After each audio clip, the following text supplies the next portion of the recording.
आज का हमारा जो टॉपिक है ना, बड़ा ही इंटरेस्टिंग भी है और आपके कहीं न कहीं काफ़ी भ्रम को दूर करने वाला भी है। बहुत सारे बच्चे ऐसे हैं कि जो पेपर के लेवल को देखकर कहीं न कहीं डर जाते हैं, वो डरे हुए हैं और उन्हें ये लग रहा है कि आगे पढ़ने का क्या ही फ़ायदा है। तो आज मैं इसी पर बात करूँगी और बताइए क्या आप भी मेरी तरह ही सोच रहे हैं कि आजकल जो हर एग्ज़ाम है, वो इतना कठिन क्यों बनाया जा रहा है? जितने भी कॉम्पिटिटिव एग्ज़ाम हो रहे हैं, चाहे अभी वो रीट का ले लीजिए, अभी रीट का कल पेपर हुआ था, चाहे आप यूजीसी नेट का पेपर ले लीजिए, चाहे एसएससी का पेपर ले लीजिए, चाहे टीजीटी का पेपर ले लीजिए, एनवीएस का जो पैटर्न है वो चेंज कर दिया गया है।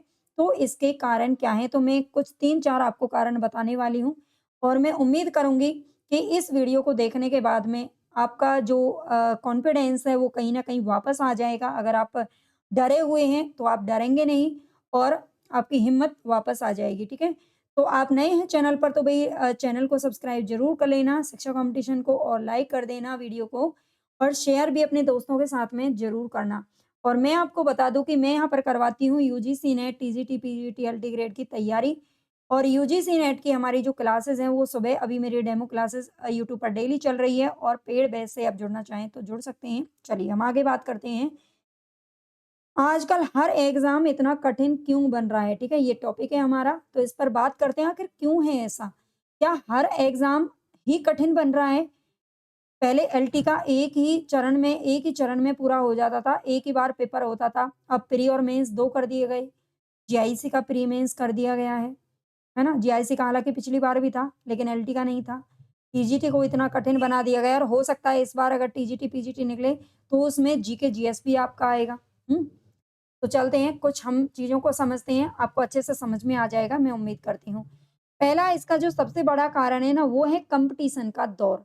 इस बात से आप ज़रूर सहमत होंगे कि पहला जो समय था, आप 2000 से पहले का समय देखेंगे या फिर 2000 से 2010 के बाद का समय देखेंगे या 2015 तक भी अगर देखेंगे, तो मान लीजिए 2001 का कोई आप पेपर उठाइए, फिर आप 2005 का कोई पेपर उठाइए, फिर उसके बाद में 2010 का पेपर उठाइए, एक सेम पेपर की मैं बात कर रही हूँ, ठीक है? उसके बाद में आप 2015 का पेपर उठाएँ और फिर 2025 का पेपर उठाएँ, ठीक है?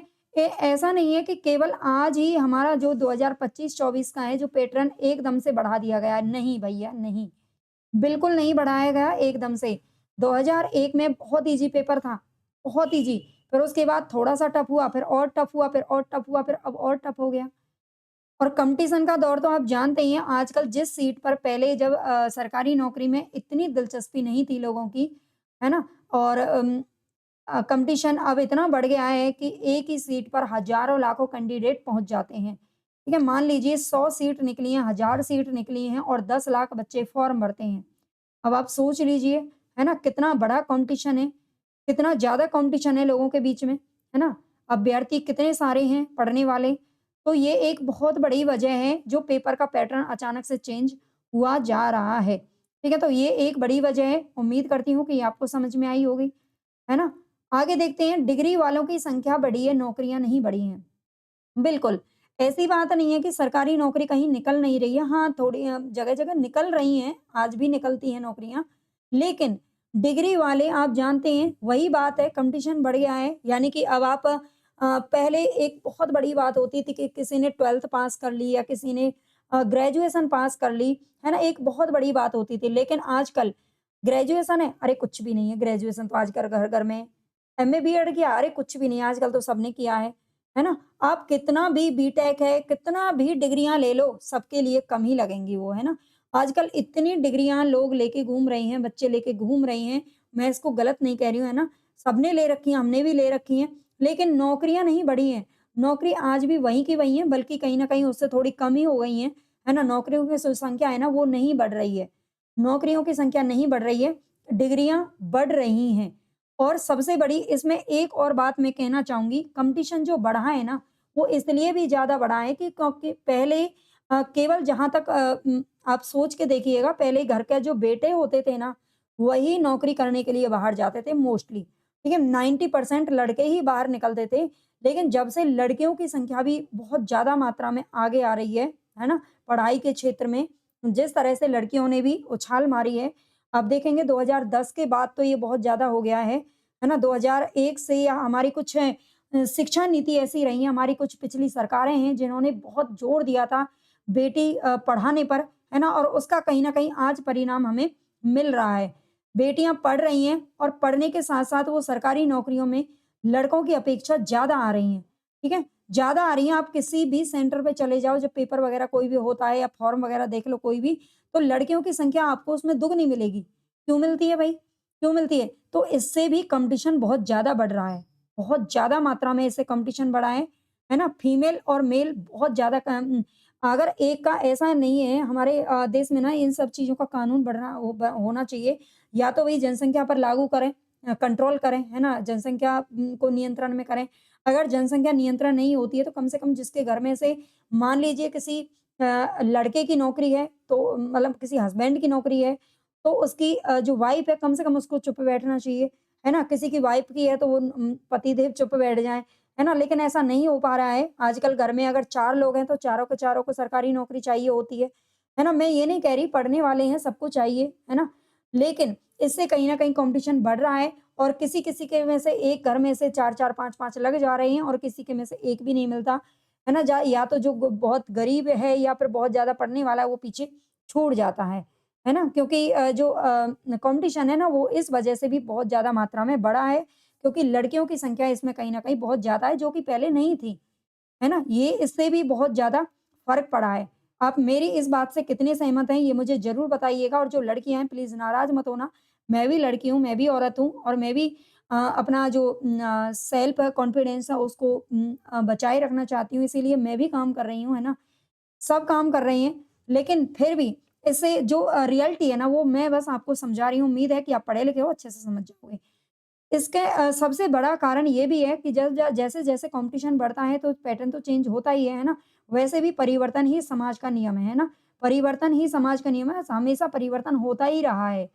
अब रट्टा नहीं समझ चाहिए, हमारा जो चौथा कारण है ना सबसे बड़ा वो ये है कि बच्चे क्या करते हैं, पहले ऐसा होता था अगर हम आज से 4-5 साल पुरानी बात मैं करूँ या 8-10 साल पुरानी बात करूँ, तो एक बार मैं आपको बताऊँ मैंने शायद मुझे अभी तो याद नहीं है, मैंने शुरुआत में जब मैं बीएड वगैरह कर रही थी, तो मैंने सीटेट वगैरह का फॉर्म भरा था, है ना? सीटेट का ही फॉर्म आया था उस समय और उस समय सुपर टेट का भी आया था एक, है ना? तो मैंने फॉर्म डाला था और जब मैं उसके पास गई दुकानदार के पास गई बुक लेने के लिए, तो उन्होंने मुझे एक बुक थमा दी। मैंने कहा था, "भैया इसके लिए कौन-कौन सी बुक लगेंगी? मुझे ये सारी बुक आप दे दीजिए।" ठीक है? तो इतना ज़्यादा सोशल मीडिया का दौर नहीं था, मेरे पास उस समय फ़ोन भी नहीं था कि मैं फ़ोन से देख कर के बुक लेके आती, बस ऐसे ही दुकानदार के पास पहुँची। तो उसने मुझे एक यूथ पब्लिकेशन की बुक थमा दी मेरे हाथों में, ठीक है? उस समय पर। तो मैंने कहा भैया केवल ये केवल इसमें तो पीवाईक्यू है, मतलब पिछले साल के प्रश्न है तो क्या मैं इनसे ही पास हो जाऊँगी? कि अरे हाँ, ये मतलब बहुत अच्छी है। अब आप मानिए एक दुकानदार को भी ये पता था कि एक बुक ऐसी है जिसको पढ़ने से वो दुकानदार जबकि अनपढ़ था और उसको ये पता था कि ये बुक पढ़ने से कोई भी पास हो जाएगा। तो आप समझ लीजिए पहले एक यूथ पब्लिकेशन की बुक लेकर के बहुत सारे लोग हैं जो टीजीटी, पीजीटी में आज बैठे हैं और शायद असिस्टेंट प्रोफेसर तक भी बैठे होंगे। लेकिन अब ऐसा नहीं होता है क्योंकि अब रट्टा नहीं चाहिए। आजकल के जो पेपर बन रहे हैं ना, वो आपके मूल किताबों से बन रहे हैं, ठीक है? मूल किताबें पढ़ना बेहद ज़रूरी है, बेहद कहें जिसे। बहुत सारे बच्चे ऐसे हैं, मैं पिछली बार जब यूजीसी नेट का क्लासेस डालती थी तो उसमें कई बच्चों के कमेंट आते थे बार-बार, "क्या मैम इसके लिए हम यूथ पब्लिकेशन पढ़ लेंगे तो हो जाएगा? क्या मैम पीवाईक्यू कर लेंगे तो हो जाएगा? क्या मैम हम आपकी ये 5-10 मैराथन देख लेंगे तो हो जाएगा?" अब नहीं होगा। जब हो जाता था आज से 2 साल, 4 साल पहले हो जाता था, अब नहीं होगा।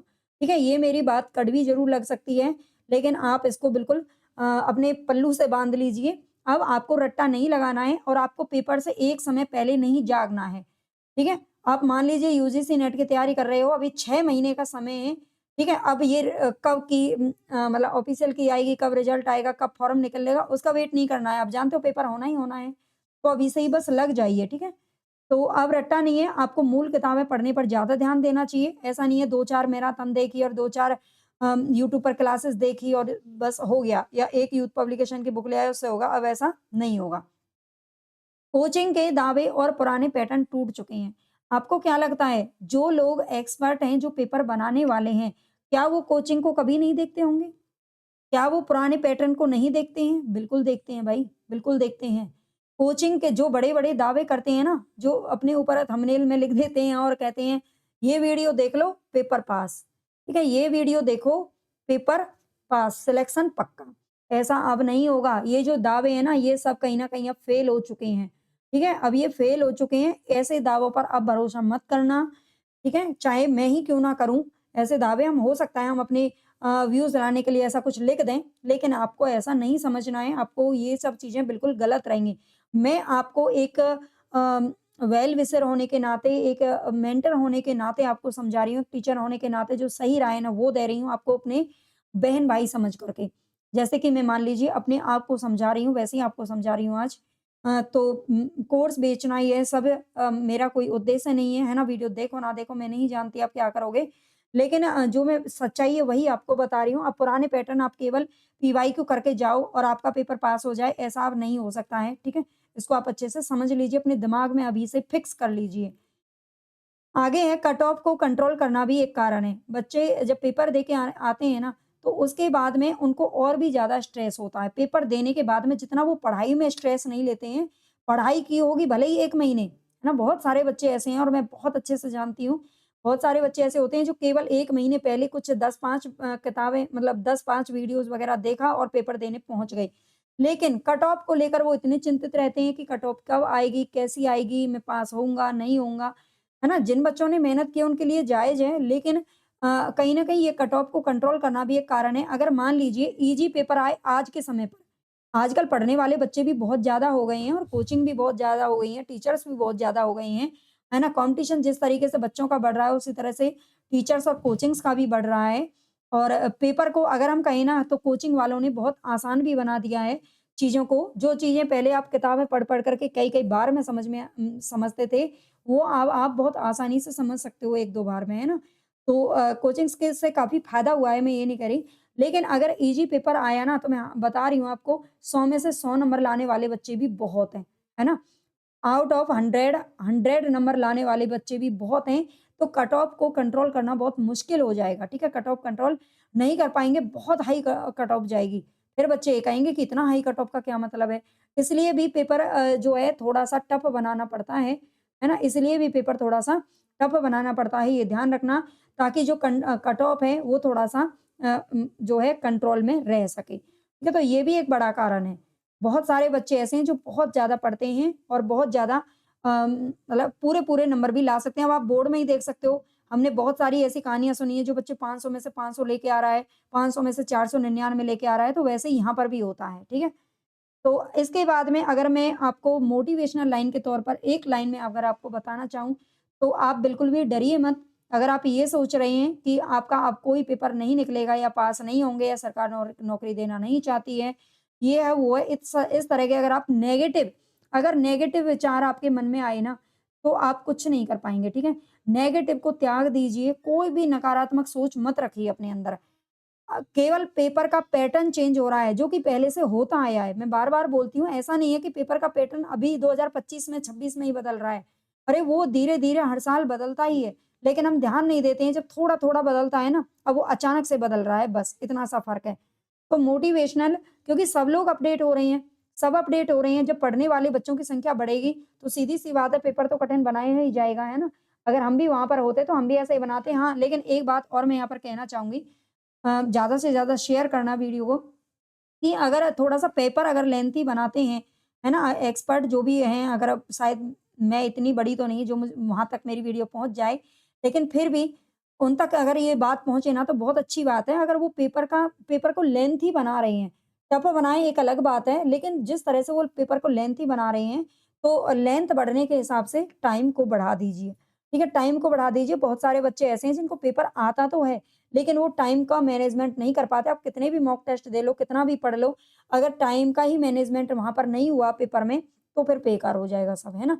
और ऐसा नहीं है केवल आपके लिए, वो सबके लिए होता है, ठीक है? तो के ऐसा नहीं है कि एग्ज़ाम देखो कठिन हो रहे हैं, मैं इस बात को मानती हूँ, लेकिन ये हर बार होते हैं, मैं इस चीज़ से ज़्यादा मतलब परेशान नहीं होती, मुझे पता है हर बार बदलते ही रहते हैं पेपर का पैटर्न तो। तो आपके लिए मोटिवेशनल लाइन यही है मेरी तरफ से, अगर आप सही डायरेक्शन में मेहनत करोगे, सही राह पर चलोगे, है ना? इधर-उधर की बातों में ज़्यादा ना उलझोगे, पूरे दिन यूट्यूब पर लाइव, लाइव, लाइव, लाइव का चक्कर नहीं लगाते रहोगे, है ना? तो अभी भी आपके लिए कोई पेपर कठिन नहीं है। बस मेरी ये बात आप अच्छे से दिमाग में गाँठ बाँध लीजिए कि कोई भी पेपर कठिन नहीं है, अगर आप अच्छे से सही डायरेक्शन में और पूरी मेहनत से तैयारी करोगे तो। सेल्फ स्टडी करना बहुत ज़रूरी है, लेकिन सही डायरेक्शन होनी चाहिए। जो किताबें हैं, वो बहुत सारा समय भी बर्बाद करती हैं और अगर आप कहीं से पेड बैच वगैरह या कहीं से नोट्स वगैरह लेते हैं, तो थोड़ा-सा उनमें क्या होता है कि उन लोगों को एक्सपीरियंस होता है कि हाँ, भई कितना उन्होंने करवाना है, कितना पेपर के लिए ज़रूरी है। तो उसको आप अगर पढ़ेंगे तो आपका इससे थोड़ा-सा समय बच जाता है, बाकी मूल किताबों को ज़रूर पढ़िए और इसीलिए अगर आप चाहते हैं यूजीसी नेट का अभी जो बैच है वो मेरे पास मौजूद है, अगर आप जुड़ना चाहें तो ये मैं नंबर यहाँ पर दे रही हूँ, आप इससे जुड़ सकते हैं। अब आप ये तो मुझे मत बताइए कि मैम कोर्स बेचने का आपका भी उद्देश्य है, बिल्कुल भी नहीं है भई, बेशक मत लीजिए, है ना? वैसे भी कहने से कोई कुछ करता नहीं है, लेकिन अगर आप जुड़ना चाहते हैं तो मूल किताबों के ज़रिए मैं आपको यहाँ पर यूजीसी नेट हिंदी का पूरी तैयारी करवाने वाली हूँ, यूनिट 1 से लेकर के 10 तक थ्योरी क्लासेस, पीवाईक्यू भी उसमें करवाएँगे, लेकिन पीवाईक्यू अब इतना मैटर तो करते हैं, उससे थोड़ा लेवल समझ में आता है, लेकिन बहुत ज़्यादा पुराने पीवाईक्यू करने का अब कोई मतलब नहीं रह गया है। और इसके बाद में कुछ वन लाइनर भी मैं आपको करा दूँगी और मॉक टेस्ट भी आपको लगाने को मिल जाएँगे, है ना? और साथ में आपको पीडीएफ भी मिल जाएगी, तो एप्लीकेशन शिक्षा कॉम्पिटिशन एप्स एप्लीकेशन आपको कमेंट बॉक्स में मिल जाएगा, आप उसको जॉइन कर लीजिए, आपको ज़रूर यहाँ से बहुत ही बेनिफिट मिलेगा, ये मैं कहती हूँ, ठीक है? तो अगर आप मेरी सच्चाई से वाकिफ़ हैं, अगर आपको लग रहा है कि मैम ने जो कहा है सही कहा है, तो प्लीज़ चैनल को सब्सक्राइब ज़रूर कर लेना, लाइक कर देना और कमेंट करके बताना कि आपको वीडियो कैसी लगी है। धन्यवाद।